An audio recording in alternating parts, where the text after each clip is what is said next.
तत्तज्जनु तत्तज्जनु तगदिं तत्तज्जनु तत्तज्जनु तां तत्तज्जनु तत्तज्जनु तगदिं तत्तज्जनु तत्तज्जनु तां तत्तज्जनु तत्तज्जनु तगदिं तत्तज्जनु तत्तज्जनु तां तत्तज्जनु तत्तज्जनु तगदिं तत्तज्जनु तत्तज्जनु तां तत्तज्जनु तत्तज्जनु तगदिं तत्तज्जनु तत्तज्जनु तां तत्तज्जनु दीं तत्तज्जनु तगदिं तत्तज्जनु दीं तत्तज्जनु तां तत्तज्जनु दीं तत्तज्जनु तगदिं तत्तज्जनु दीं तत्तज्जनु तां तत्तज्जनु तगदिं तत्तज्जनु तार्किक तगदिं तलां तगदिं तां तत्तज्जनु दीं तार्किक तगदिं तलां तगदिं तां तत्तज्जनु दीं तार्किक तगदिं तलां तगदिं तार्किक तगदिं तलां तगदिं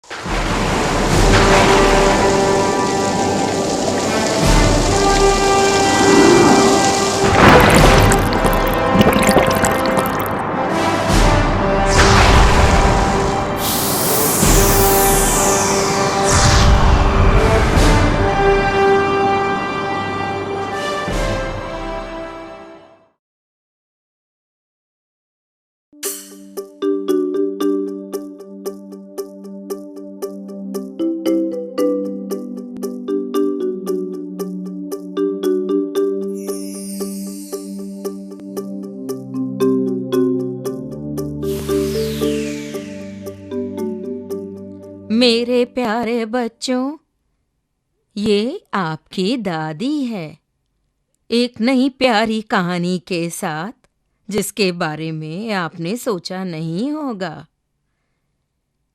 क्या आप जानने के लिए उत्सुक नहीं कि इस संसार की रचना कैसे हुई?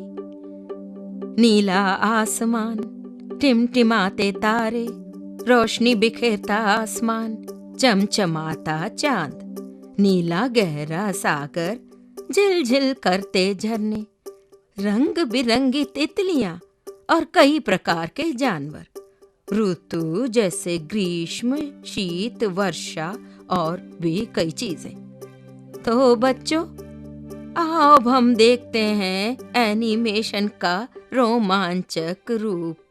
हमारी आज की कहानी है नूह का जहाज। इससे आप बहुत कुछ सीख पाएंगे बच्चों। बाइबल के अनुसार नूह के जहाज को प्रभु की आज्ञा के कारण बनाया गया था, ताकि उसके परिवार को बचा सके, साथ ही तरह तरह के जानवरों, जीव जंतुओं को प्रलय से उबार सके। नूह प्रभु द्वारा सृष्टि किया गया एक अद्भुत मनुष्य, जिसने संसार को नष्ट होने से बचाया था। वो बहुत ही धार्मिक प्रवृत्ति का था। नूह के कारण आज संसार में अलग अलग तरह के मनुष्य और जानवरों को हम देख पा रहे हैं। पवित्र बाइबल के अनुसार आदम और हव्वा मनुष्य वंशज के माता और पिता थे। लेकिन ये नूह आया कहां से? मनुष्य वंशज में उसका क्या हाथ है? एक साधारण व्यक्ति होने पर भी कैसे उसने प्रभु की आशीष पाई और इस संसार को नष्ट होने से बचाया? आइए हम दृष्टि डालें कि किस तरह मनुष्य जाति की इस भूमि पर उत्पत्ति हुई। ऐसा क्या हुआ जिससे प्रभु क्रोधित हुआ? कैसे नूह प्रभु की उत्पीड़ना से बच पाया और जीव राशि को कैसे वो पृथ्वी पर वापस ला पाया? प्रभु ने स्वर्ग और पृथ्वी की सृष्टि की। पृथ्वी पर हर जगह खालीपन था और अंधकार ही अंधकार था। पृथ्वी पर उजियारा हो। प्रभु ने उजियारे को अंधकार से अलग किया। उजियारे को सुबह का नाम दिया जाए और अंधकार को नाम दिया जाए रात का, और सांझ और भोर के पश्चात होगा पहला दिन। जल के बीच एक ऐसा अंतर हो कि जल दो भाग हो जाए।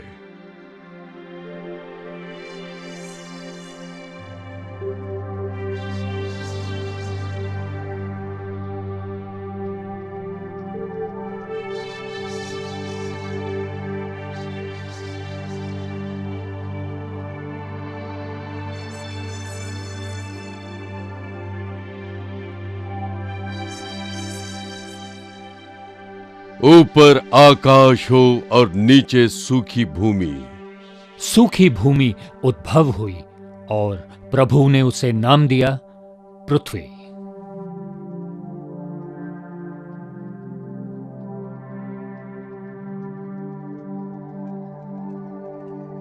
और इस पृथ्वी पर अनाज उत्पन्न हो, पेड़ों पर फल लगे, हर जगह हरियाली हो और रंग बिरंगे फूल हों, फल हों, बीज हों और विविध प्रकार की झाड़ियां हों।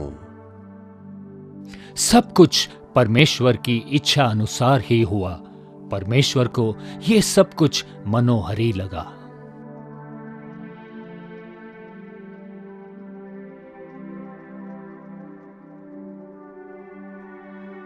पर्वत और पहाड़ियां हों और इन पर्वत और पहाड़ियों के बीच से पानी बहकर हरियाली तक बहे।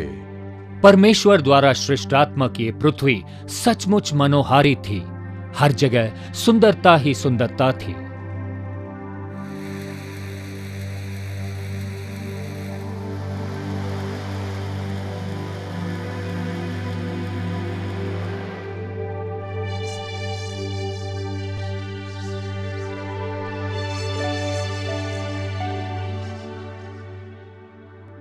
प्रभु ने देखा कि सब कुछ ही अद्भुत था।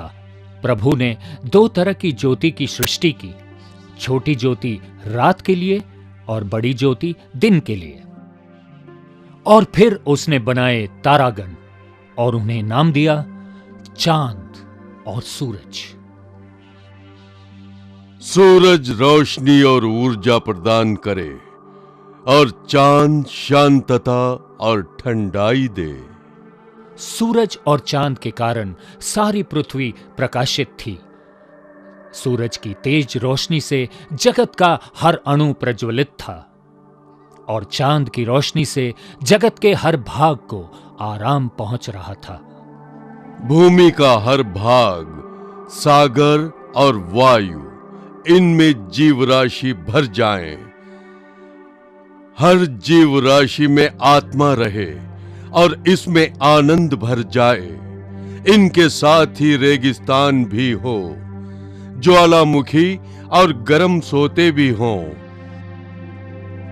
वसंत ऋतु भी हो और शीत ऋतु भी हो। बर्फ से सारे पर्वत ढप जाएं।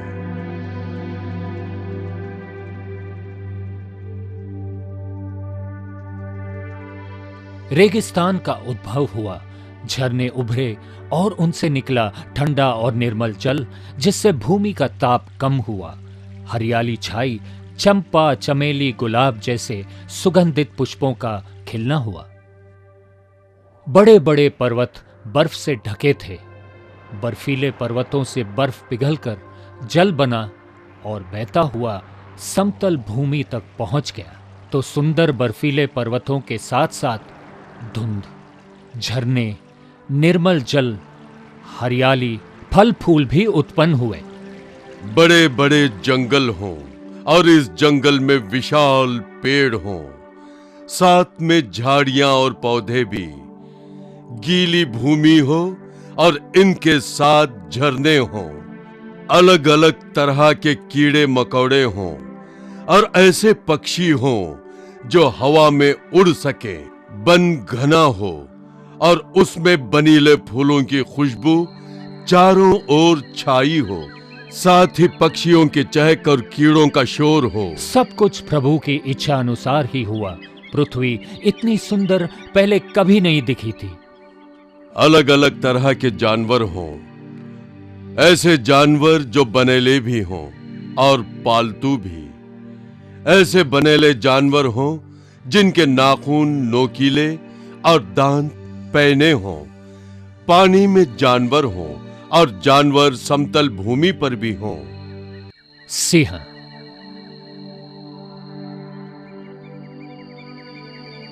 शेर और चीता की भी सृष्टि हुई। हिरन, हाथी और भैंसे की भी प्रभु ने रचना की।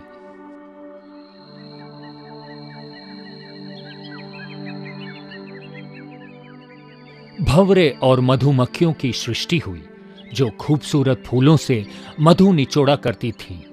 रेगिस्तान में ऊंटों की सृष्टि हुई। बर्फीले प्रदेशों में तिमी मत्स्य और बर्फीले भालू हुए। आसमान में सभी रंग के पक्षी हुए। हर जगह प्रकाश फैले, हर जगह गर्माहट भी हो, ठंड भी हो, गर्मी भी हो और बरसात भी हो। हर प्रकार का मौसम हो, ग्रीष्म, शीत और वसंत इत्यादि। सब कुछ प्रभु की इच्छा अनुसार ही हुआ। संसार रंगों से भरा था। सूरज की किरणों से सुबह हो, दोपहर गर्म हो, सुनहरी शाम हो और ठंडी रात हो। सूरज और चांद से दिन और रात निर्धारित हुए।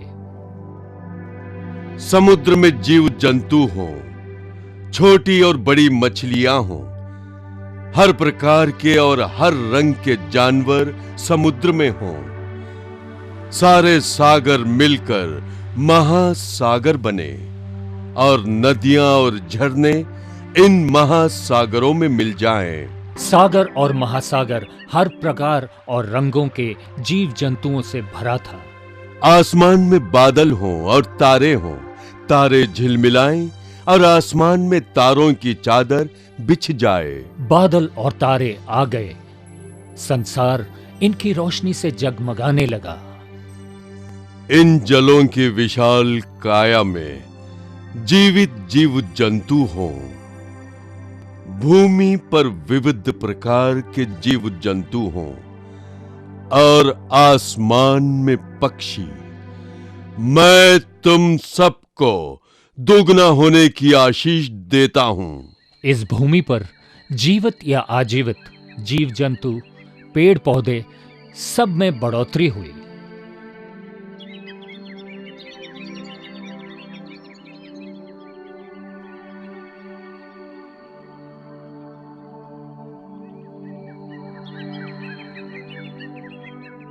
सब कुछ अच्छा था।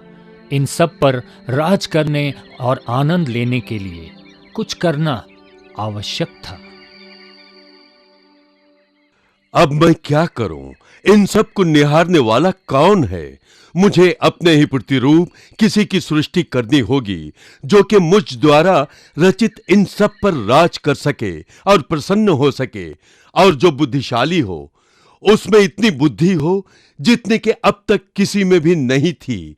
मुझे अपने ही प्रतिरूप एक आदमी को बनाने दो। उसका सागर की मछलियों पर आधिपत्य हो, हवा के पंछी, भूमि के जानवर और जो भी जीव जंतु हैं, उन सब पर उसका अधिकार रहे। प्रभु ने आदमी की सृष्टि की और उसकी नथुनी में फूंककर जीवन दान दिया और उसका नाम रखा आदम। फिर उसने सोचा कि आदम को साथी की जरूरत है ताकि वे साथ मिलकर सृष्टि का आनंद ले सके। वो नहीं चाहता था कि आदम अकेला पड़ जाए, इसलिए उसने आदम का साथ निभाने हव्वा की सृष्टि की, जो कि एक स्त्री थी। वो औरत की सृष्टि आदमी से करना चाहता था। आदमी की पसूली से औरत की सृष्टि हो और वो आदम का साथ निभाए, क्योंकि उसे बनाया गया है आदमी से।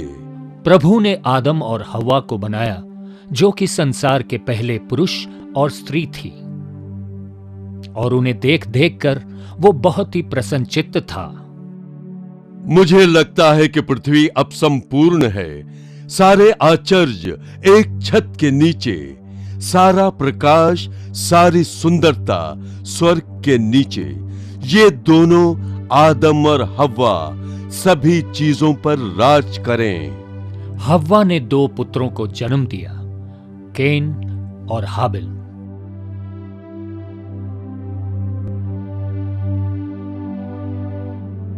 हव्वा ने नए जन्म पाने के दर्द का अनुभव किया जब उसने इन 2 पुत्रों को जन्म दिया। कैन बड़ा था और छोटा था हाबिल। हाबिल अच्छी प्रवृत्ति का था और कैन बुरी।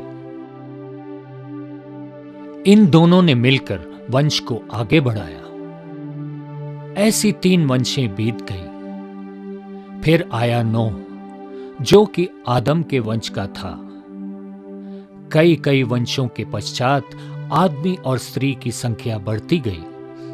आदमी लालची था, उनका कई स्त्रियों के साथ सहवास था। उनके मन बुरे विचारों से भरे थे।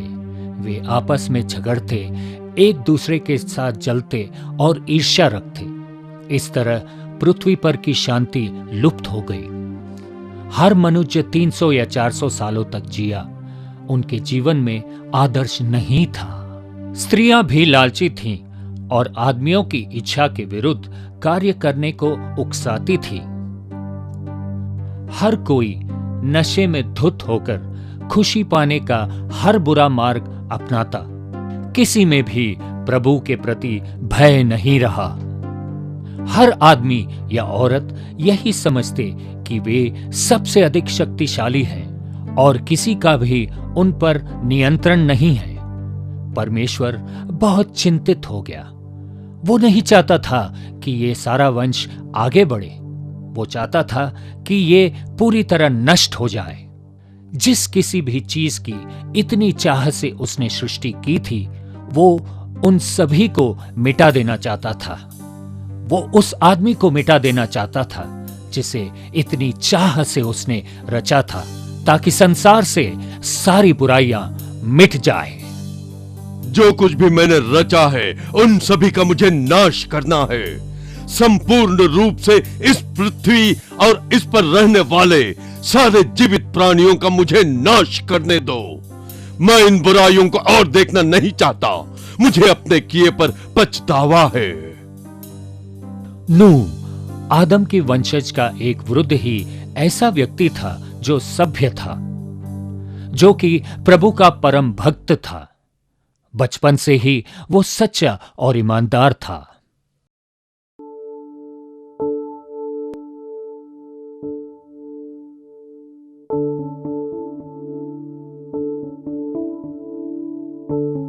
वो हमेशा प्रभु की दया का पात्र था। सोचता, मनुष्य के जीने के लिए परमेश्वर ने कितनी अच्छी पृथ्वी रची है, और हमेशा अपने पिता और दादा परदादाओं की क्रियाओं से नाराज था। वो प्रभु के प्रति सच्चा था, अपनी क्रियाओं के प्रति ईमानदार था, और प्रभु ने जो कुछ भी दिया था उससे संतुष्ट था। उसने अपने जीवन में कभी झूठ नहीं बोला था, क्योंकि वो सदा प्रभु की प्रार्थना में लीन रहता। उसे लगने लगा था कि कुछ विनाश तो जरूर होने को है। नूह ने हृदय की गहराई से परमेश्वर की प्रार्थना की। मेरे परमेश्वर, मेरे रक्षक, मेरा मन पिछले कुछ दिनों से अशांत है। मुझे चैन नहीं है। न जाने क्यों ऐसा लग रहा है कि कुछ बुरा होने जा रहा है। न जाने क्यों मेरा मन घबरा रहा है। प्रभु परमेश्वर, क्या तू मुझसे बात नहीं करेगा? मुझ में शांति नहीं लाएगा? मुझे अंदर से कुछ उकसा रहा है। हे शांति के प्रभु, कृपया मुझसे बात कर। नूह मेरे पुत्र, तुम एक सच्चे और ईमानदार व्यक्ति हो। तुम बहुत ही दयावान और आज्ञाकारी रहे हो। तुमने हमेशा सबसे प्यार किया है और किसी को दर्द नहीं दिया। लेकिन हर कोई तुम्हारे जैसा नहीं है। मैंने बहुत ही चाहत से इस पृथ्वी की रचना की थी, क्योंकि मैं चाहता था कि हर कोई खुश रहे। लेकिन हर जगह सिर्फ उत्पीड़ना ही उत्पीड़ना है। हर कोई एक दूसरे को मारने के लिए उतारू हो जाता है। मैं घृणा, द्वेष, ईर्ष्या, जलन, बदले की भावना और हर जगह मृत्यु को नहीं देख सकता। इससे हर जगह दुख छा गया है। मैं नहीं चाहता कि ऐसा और आगे हो। मैं इसका अंत कर देना चाहता हूं। मैं पृथ्वी को नष्ट कर दूंगा। हे परमेश्वर, कृपया ऐसी बातें मत कहे, क्योंकि तू दयावान है। तूने ही तो हमें जीवन का दान दिया था। अगर तू ही नाश करना चाहता है तो रचने का क्या लाभ होगा? दूसरे जीव जंतुओं ने क्या भूल की है? तेरे द्वारा रचित हर सुंदरता का आनंद लेने के लिए मनुष्य का रहना जरूरी है। हम पर दया कीजिए प्रभु। नूह, पृथ्वी पर हर जगह हिंसा है और मुझसे ये देखा नहीं जाता। हम पर दया कर परमेश्वर। मुझे अपनी चिंता नहीं है प्रभु, मैं मरने को तैयार हूं, लेकिन मुझे आने वाले वंशज की चिंता है। मैं चाहता हूं कि अधिक से अधिक वंशज बना रहे और तेरे द्वारा रची हर चीज का वो आनंद उठा सके। दया करके शांत हो जा मेरे प्रभु। नूह, मैं केवल उन लोगों की रक्षा करूंगा जो अच्छे हैं। मेरी आज्ञा अनुसार करो। गोपेर वृक्ष की लकड़ी का एक जहाज बना ले, उसमें कोठड़ियां बनाना और भीतर बाहर उस पर राल लगाना और इस ढंग से उसको बनाना। जहाज की लंबाई 300 हाथ, चौड़ाई 50 हाथ और ऊंचाई 30 हाथ की हो। जहाज में एक खिड़की बनाना और इसके एक हाथ ऊपर से उसकी छत बनाना और जहाज की एक अलंग में एक द्वार रखना और जहाज में पहला, दूसरा, तीसरा खंड बनाना। और सुन, मैं आप पृथ्वी पर जल प्रलय करके सब प्राणियों को जिनमें जीवन की आत्मा है मिटा दूंगा।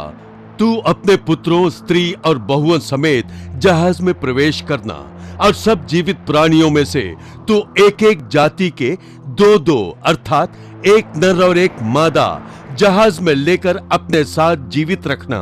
हे अनुग्रही पिता, तेरी दया के लिए धन्यवाद। मैं तेरी इच्छा अनुसार करूंगा। नूह, तुम अपने वंश के सबसे धर्मी व्यक्ति हो। मैंने तुमसे जहाज इसलिए बनाने को कहा क्योंकि मैं नहीं चाहता कि तुम मरो, क्योंकि 40 दिन और 40 रात तक मैं जल बरसाता रहूंगा। जल प्रलय से भूमि नष्ट हो जाएगी, साथ ही भूमि के ऊपर की सारी वस्तुएं मिट जाएंगी। जो तुम जहाज के अंदर ले जाओगे वे बच जाएंगी। पिता परमेश्वर, तेरी दैविक दया को स्वीकारने के लिए मैंने अवश्य कुछ भला किया होगा। धन्यवाद प्रभु, मैं तेरी आज्ञा अनुसार करूंगा। नूह ने वैसा ही जहाज बनाया जैसा कि प्रभु ने निर्देश दिया था और अंदर प्रवेश किया। नूह ने अपने साथ अपनी पत्नी, 3 बेटे, बेटों की पत्नियों को साथ लिया और साथ ही पशु पक्षी, भूमि पर रेंगने वाले जीवों में से भी 2-2 अर्थात नर और मादा जहाज में नूह के पास गए। नूह अपने साथ कुछ मछलियों को भी ले गया। 7 दिन के उपरांत प्रलय का जल पृथ्वी पर आने लगा और लगातार बारिश होती रही और पानी गिरता रहा। बादल और भी काले और घने होते गए। जरा सा भी प्रकाश नहीं था। जल पृथ्वी पर अत्यंत बढ़ गया, यहाँ तक कि सारी धरती पर जितने बड़े बड़े पहाड़ थे वे भी डूब गए। पानी धरती के कोने कोने तक पहुंच गया। सारे वृक्ष उखड़ गए और पानी घरों के भीतर भी प्रवेश कर गया। सारे जीवित प्राणी बचाव के लिए उतारू हो गए। 40 दिनों की लगातार बारिश के कारण सारे जीव पानी में डूब गए। नूह का जहाज पानी की सतह पर चला गया।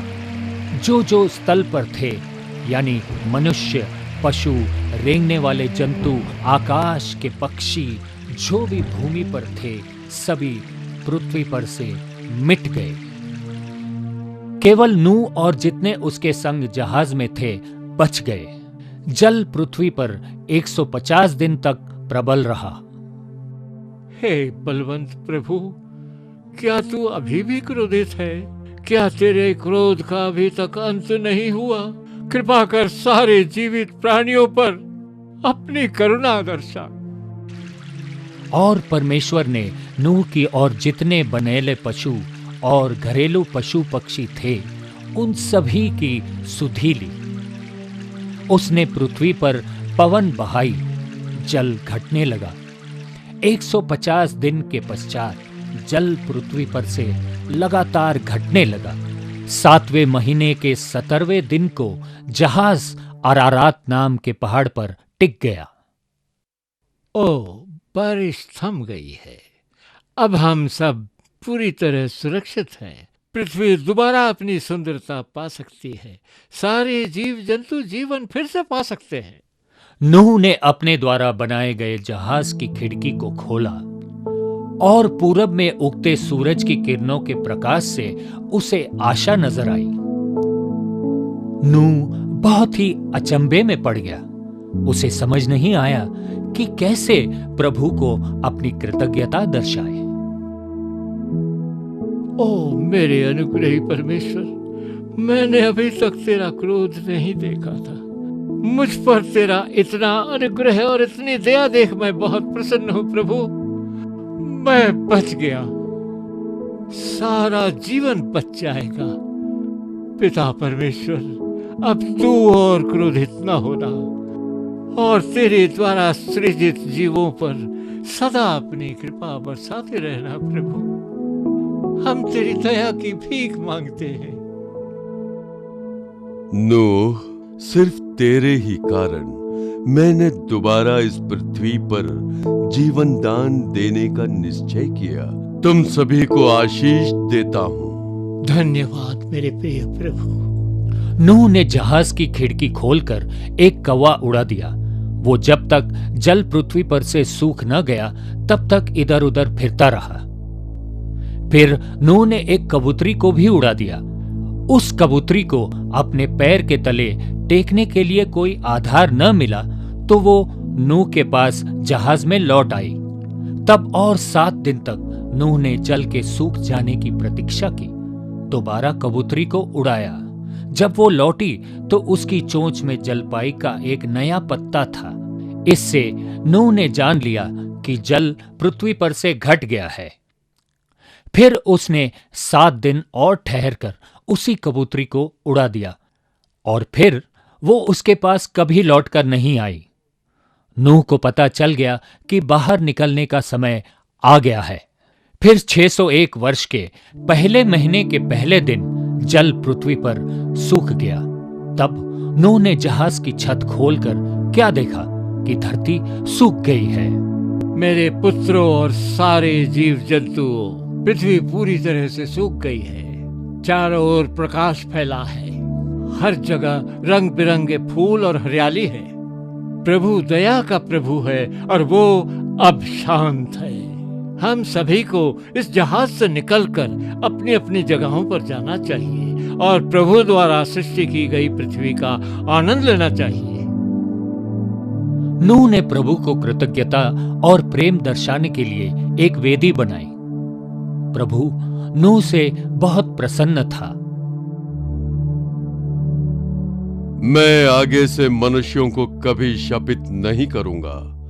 यद्यपि मनुष्य के मन में बचपन से जो कुछ उत्पन्न होता है सो बुरा ही होता है, तो भी जैसा मैंने सब जीवों को अब मारा है वैसा उनको फिर कभी न मारूंगा। अब से जब तक पृथ्वी बनी रहेगी तब तक बोने और काटने के समय ठंड और पतन, धूप काल और शीतकाल, दिन और रात निरंतर होते चले आएंगे। प्रभु ने नूह और उसके पुत्रों को आशीष दी और कहा कि वे सच्चे और ईमानदार रहे। वे प्रभु की आशीष पाकर बहुत खुश थे। फूलो, फलो और बढ़ो और पृथ्वी में भर जाओ और तुम्हारा डर और भय पृथ्वी के सब पशुओं और आकाश के सब पक्षियों और भूमि पर के सब रेंगने वाले जंतुओं, समुद्र के सब मछलियों पर बना रहेगा। वे सब तुम्हारे वश में कर दिए जाते हैं। वे सब तुम्हारे आहार होंगे। जैसा तुमको हरे हरे छोटे पेड़ दिए थे वैसा ही अब सब कुछ देता हूं। तेरी दया और अनुग्रह के लिए धन्यवाद प्रभु। नूह सभी प्राणी, पक्षी, मछलियां और रेंगने वाले जंतुओं को जहाज से बाहर ले गया। वे उजाला देखकर बहुत खुश हुए। वे सूखी धरती पर पहुंचे और सबके लिए प्रभु को धन्यवाद दिया। नूह के 3 बेटे थे, शेम, हाम और येपेत। प्रलय के बाद नूह 350 वर्ष तक जीवित रहा और नूह की कुल अवस्था 950 वर्ष की हुई। इस तरह नूह की वंशावली सारी पृथ्वी पर फैल गई। नूह के पुत्र जो शेम, हाम और येपेत थे, उनके पुत्र जल प्रलय के पश्चात उत्पन्न हुए। उनकी वंशावली इस तरह बढ़ती गई और वे ही इस पृथ्वी पर मनुष्य के अस्तित्व का कारण बने।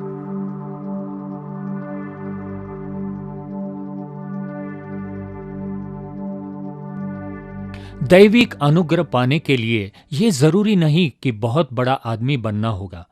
जो ईमानदार है और सच्चा है, उसे प्रभु का अनुग्रह और आशीष अवश्य मिलेगी।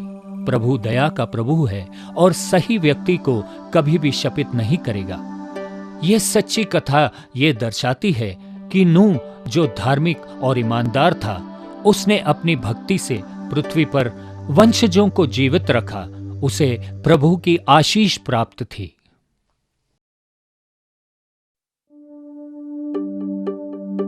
तो प्यारे बच्चों, आशा है तुम लोगों को ये रोमांचकारी सफर बहुत ही अच्छा लगा होगा, जहां तुमने देखा समुद्र, पर्वत और रेगिस्तान, साथ में सभी प्रकार के जानवर, पक्षी और मछलियां।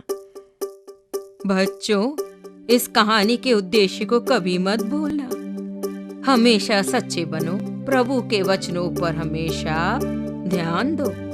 तो मेरे प्यारे बच्चों, मैं तुमसे दोबारा मिलूंगी एक और अद्भुत कहानी के साथ, जो इसी प्रकार बहुत अच्छी होगी। बाय बच्चों।